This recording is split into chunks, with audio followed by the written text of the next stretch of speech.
Hi. Nicholas, what have you got to start off with? I'm going to start out with the crisis over Syria and L'Orient Le Jour, the Lebanese paper, which headlines Les Arabes s'accrochent, l'opposition syrienne dit stop. And there you can see it.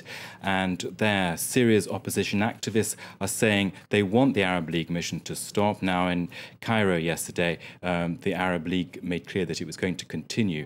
The photo on the front page of the Lebanese paper there shows opposition activists outside Arab League headquarters in Cairo hanging an effigy of the Syrian President Bashar al-Assad.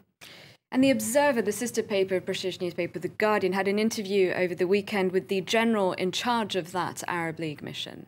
Well, that man is Mohammed al-Dabi, and he said to the paper that observers are getting enough cooperation from Damascus and are only at the start of their mission. There you can see the headline there, The Guardian, Arab League mission in Syria has only just started. Now, he points out that the African Union mission in Sudan began in 2004 and is still there. Al-Dabi is himself, of course, Sudanese, and he complained in the Observer piece about attacks on him in the US media. He is close to the Sudanese president who's wanted for war crimes. And al-Dabi also in that piece has rejected charges. The mission underway in Syria is providing a fig leaf for continuing repression. There's lots of controversy about what the Arab League's role really is there. I saw another piece in The Guardian about Angela Merkel, who's in talks today with Nicolas Sarkozy, and it's the articles are rather on their saucy side. It is indeed. It's a bit saucy. Look at this. Merkel holds whip hand in orgy of masochism.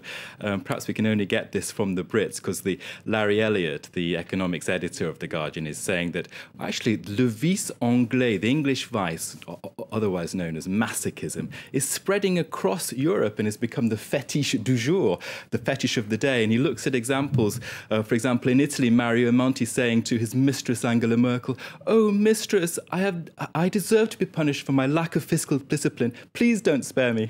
And then another example is Spain. Basically, the Larry Elliott there in the piece is saying Spain has got measures in the pipeline that are simply pain for pain's sake. So there's a kind of wave that's all gone a bit out of hand as far as he's concerned. Masochism, the fetish of the day. Right. OK, moving on now to Africa. There's a general strike in Nigeria today, and that's over the rising cost of fuel. Nigeria's The Daily Independent headlines, tension as nationwide strike begins. Now, that protest is taking place amid spiralling violence in the country blamed on Islamists. President Goodluck Jonathan's government ended fuel subsidies on New Year's Day. Petrol prices have more than doubled since then, so there's a real lot of social tension going on in the country. Now, an opposition leader in Lagos State has slammed Goodluck Jonathan, saying his government is moving to restrict mass action by unions today, and that is nothing less than a clear mutation towards fascism and a declaration of war on the Nigerian people. I think we're going to hear more about the Nigerian problem as it grows.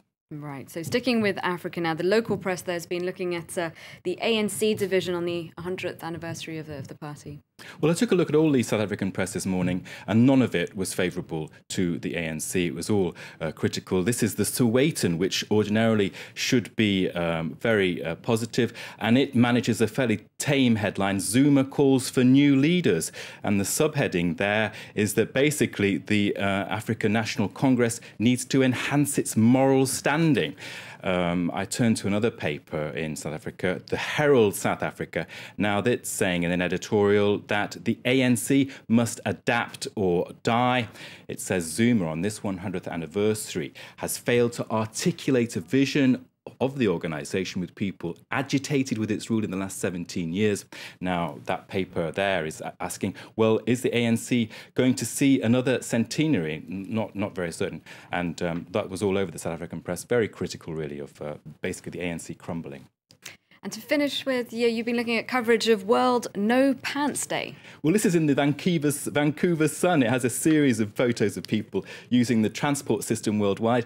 This is someone not quite fully dressed, two people actually, in the New York subway. And Sunday was, of course, World No Pants Day, and there were people wearing no pants in Mexico City, Seattle, London, New York, and that idea started out in New York over a decade ago. When I was looking through the various pieces about it to try and find out, I couldn't work out exactly why. Why are they doing this? But it's a nice bit of antidote to the doom and gloom we used to. And not in Paris, as far as you could tell? No, my colleague asked that, but we couldn't find anything. Oh, right. OK, thanks very much, Nicholas, for that look at the international press. Still to come on Live from Paris, shifting gears, how the US car industry finally found enough thrust to leave the crisis behind.